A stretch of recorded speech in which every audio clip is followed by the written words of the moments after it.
Histoire de Pierre Lapin.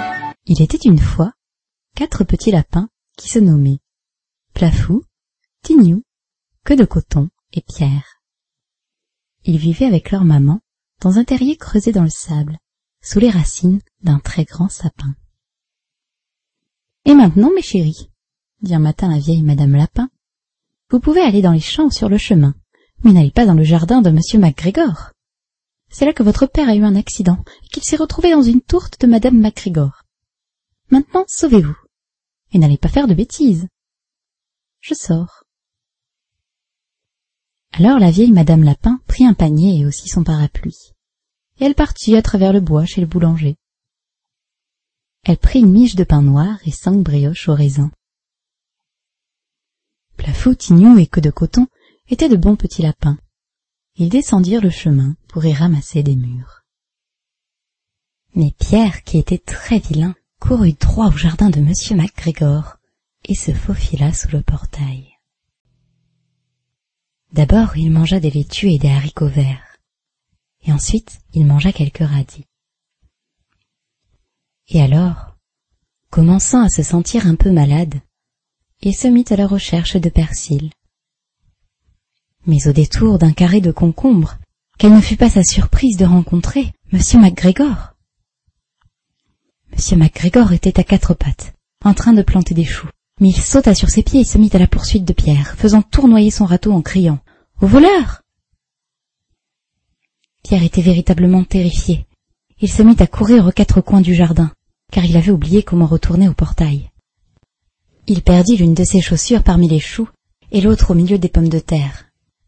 Après les avoir perdues, il se mit à courir à 4 pattes, et il allait plus vite, si bien qu'il aurait probablement réussi à s'échapper s'il ne s'était pas pris les boutons de veste dans un filet à groseillier.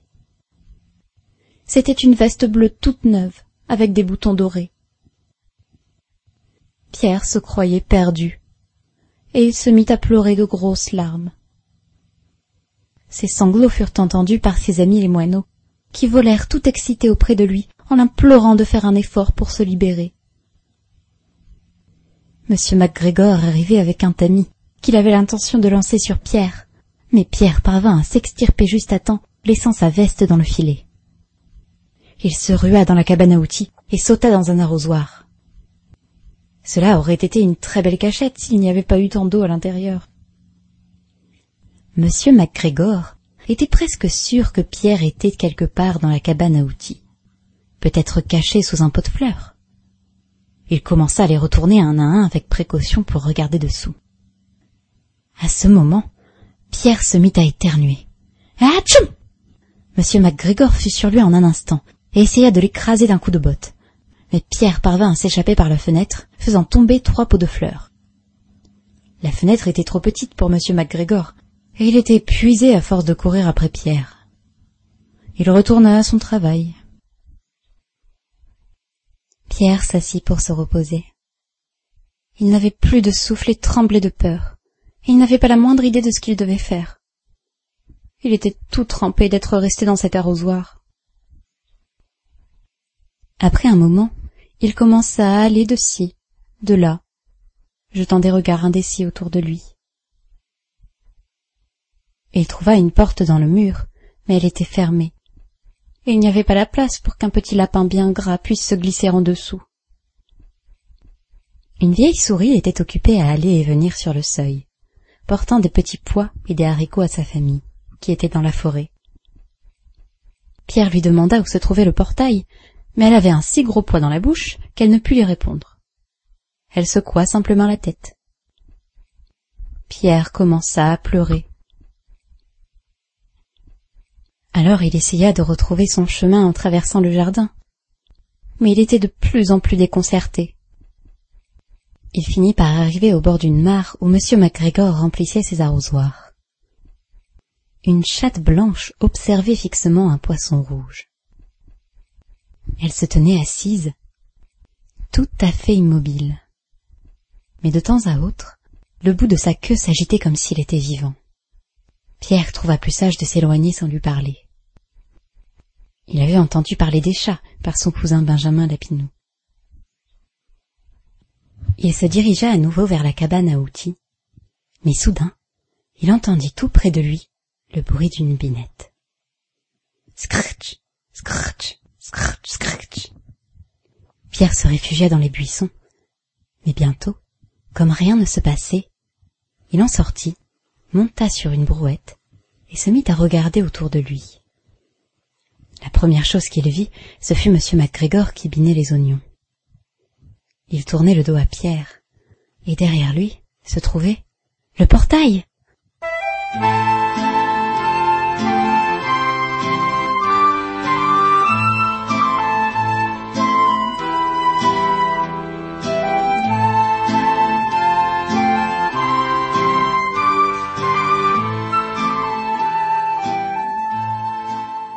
Pierre descendit de la brouette sans faire de bruit, et commença à courir aussi vite qu'il le pouvait sur l'allée toute droite qui longeait les cassis. M. MacGregor le vit passer, mais Pierre ne s'en souciait pas. Il se glissa sous le portail, sortit du jardin, et se retrouva enfin sain et sauf dans les bois. M. MacGregor accrocha la veste et les chaussures pour en faire un épouvantail, afin d'éloigner les merles. Pierre n'arrêta pas de courir et ne jeta même pas un regard en arrière avant d'être arrivé chez lui, au pied du gros sapin. Il était tellement fatigué qu'il se laissa tomber sur le sable tout doux qui formait le sol du terrier, et ferma les yeux. Sa mère était occupée à faire la cuisine. Elle se demanda ce qu'il avait bien pu faire de ses vêtements. C'était la seconde fois qu'il perdait sa petite veste et ses chaussures depuis 15 jours. Et hélas, Pierre fut malade pendant toute la soirée. Sa mère le mit au lit, fit une infusion à la camomille et en donna un peu à Pierre.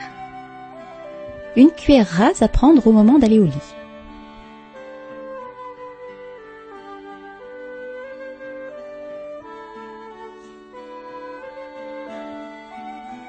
Mais Plafou, Tignou et Queue de Coton, eux, eurent du pain, du lait et des mûres pour le souper.